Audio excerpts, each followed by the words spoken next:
Hey Booktube, this is Kelly. Thank you so much for watching my channel, Books I'm Not Reading. It's Tag Tuesday, and of course I'm trying to get caught up on tags. So I am here today to do the Don't You Forget About Me tag, which was created by Jolene at BookwormAdventureGirl, and she was inspired by a video made by Brian at Bookish. And Jolene, I love the title of this tag. It's fantastic. If you don't get the title, you need to watch The Breakfast Club. That's just all I can say. But Jolene, I don't understand. Do you not like Last Orders by Graham Swift? I was very curious about that. I love Last Orders. So anyway, so let's get into the questions. Now, Jolene has made this very broad. There's really just 4 prompts. You can pick as many books for each prompt as you want.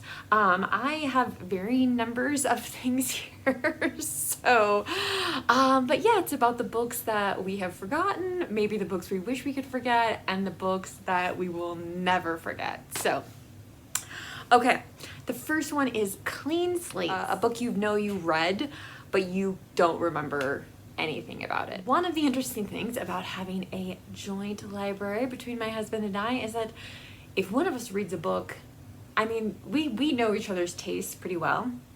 So, I mean, there are times where I am just like, I don't like this book. I don't enjoy it or whatever.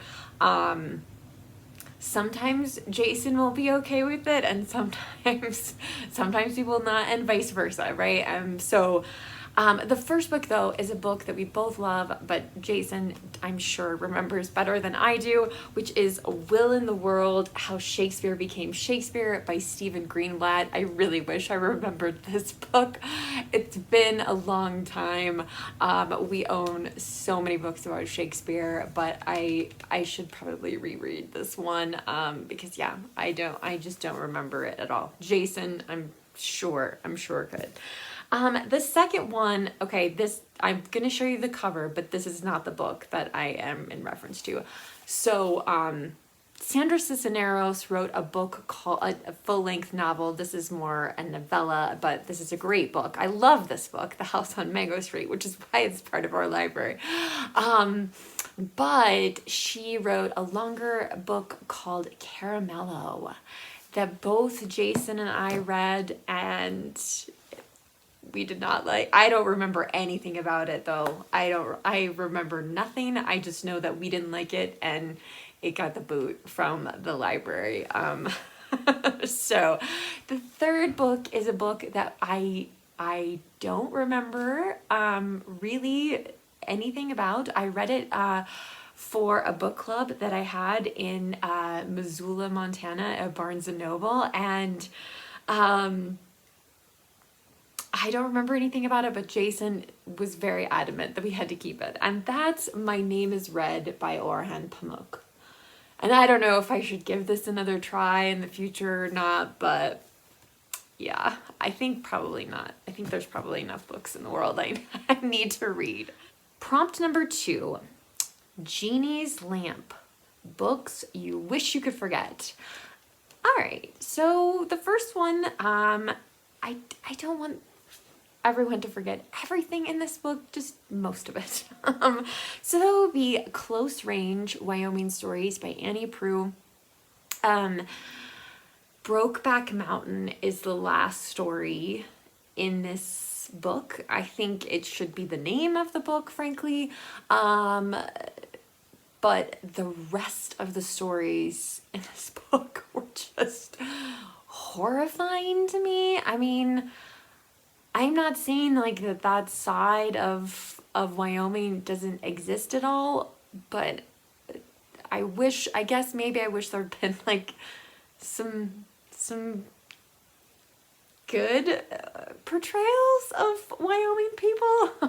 So there's only 500,000 of us. We can't all be like drug dealers with, yeah, I mean, it was it was shocking actually to me when I read this book. So I wish I could forget about it, with the exception, like I said, of Brokeback Mountain, which is by far and away the best short story in the book. Another collection of short stories that there's only one story in here that I wish I could forget, but this is the collected stories of Jean Stafford, and I read this because it won the Pulitzer Prize for fiction. I've read all the books that have won the Pulitzer Prize for fiction, so and a lot of short story collections have been part of the Pulitzer Prize.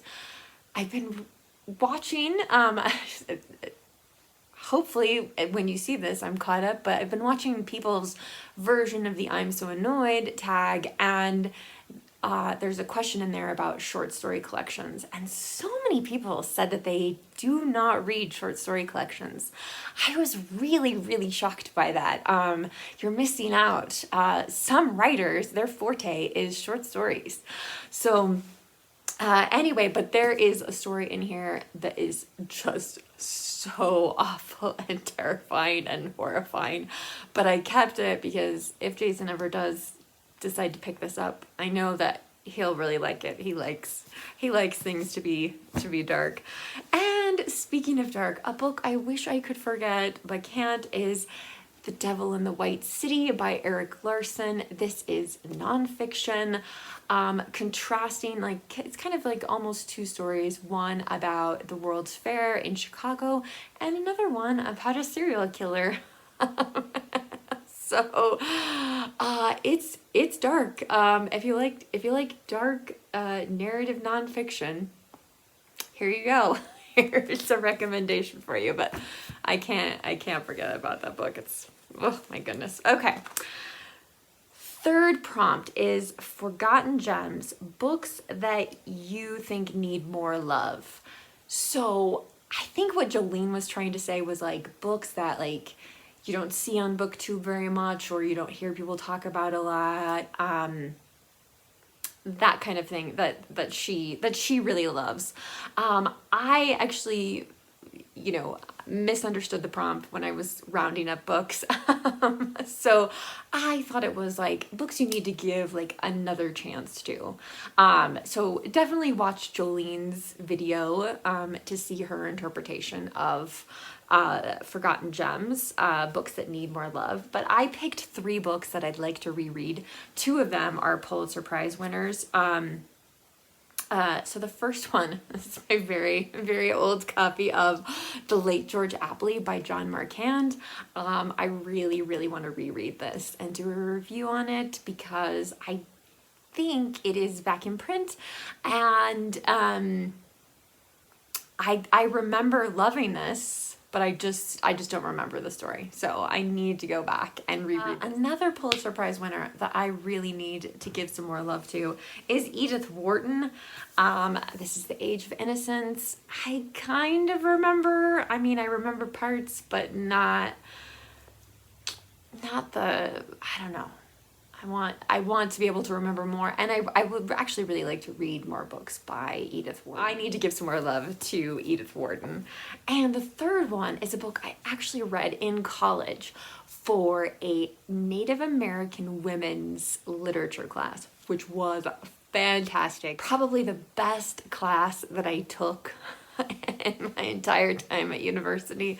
And one of the books we read, Deceivingly Small, is Tracks by Louise Erdrich. I just remember it at the time, like I was just not ready as a reader to grasp this book.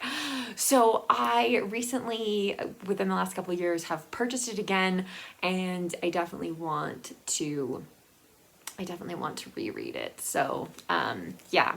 Anyway, so sorry, Jolene, I took kind of a different route there with your prompt, but finally, the last prompt is Forget-Me-Nots, books you will always remember. And it was so hard for me not to just like grab tons and tons of books.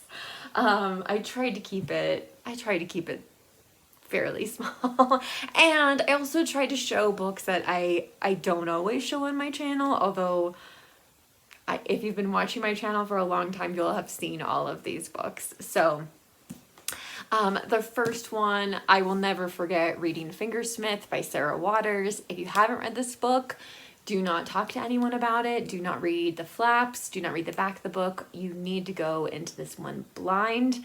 But it is an unforgettable read. Just a really great reading experience there. Another book that I love, I think, oh, man, might be one of the books up there with Jane Austen that I've read the most times, and that's A Tree Grows in Brooklyn by Betty Smith. I love all of Betty Smith's books, but this one is just really, really special, and for some reason, I'm super attached to this edition. So, my first copy of this edition got ruined, and at a library book sale I was able to find this, so I'm so happy because I love the cover of this. I know exactly what moment in the book that is, and man, it's so great. This is such a great book.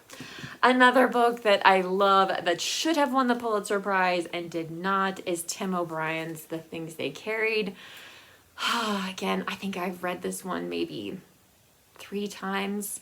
Just like if you're in a bookstore, or you come across this book somewhere and you think, I don't know, Kelly, like, I don't know if this is for me. Like, I would just encourage you to sit down and just start reading. Just read the first few pages, read the first chapter, whatever the case may be.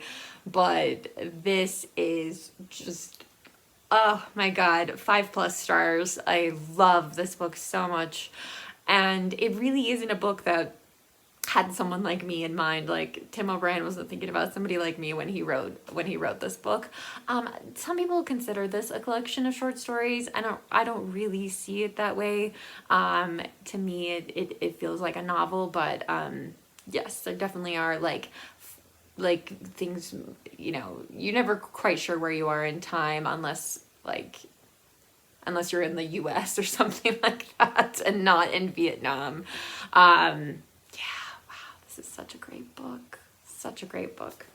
And finally, another Pulitzer Prize winning book that I could never forget because it is just outlandish in a wonderful way, and that is Martin Rustler by Stephen Millhauser, who's a great writer. Great writer. This is a fantastic book that more people should be reading and checking out on in their reading lives. So yeah, the subtitle is The Tale of an American Dreamer. It's a great book, you guys. Just a really fascinating experience to read that. So, okay, tag some people. All right, so I'm tagging some people, some channels that are new to me. Maybe they're not new to you, but I'm really excited. So I'm going to tag My Bookish Life. I'm going to tag Polygot Reader. If you haven't checked out his channel, he reads books in 5 different languages. Holy cow. So I am in awe. I am amazed. And yeah, definitely you're going to want to look at that one. A Genteel Black Hole. Yes, these are all channels you should go and visit. The next one is Ellen Made Book Club, who I think is in Sweden. Ellen, you can correct me if I'm wrong. Kelly with an I. I'm with a Y. Kelly Reads a Lot. So I wanted to tag Kelly, and then Mini Book Chats. So those are the people I tag for this. I look forward to seeing your versions of the tag. If you were not tagged and you want to do the tag, by all means, go for it. And if you don't have a channel, but you want to tell me about books that you have forgotten, books you wish you could forget, books that deserve more love on Booktube, or books that have been absolutely unforgettable, please tell me down below in the comment section. I would love to hear from you. I would love to hear, especially about the books that you can't forget. So yeah, that would be fantastic. If you don't feel comfortable leaving a comment, I understand. Feel free, you can always leave me an emoji. Or you can give this video a thumbs up just as a way of saying hello. But thank you so much for stopping by. Booktube, remember to be kind to yourself, be kind to others, and I'll be back soon with another bookish video. Bye.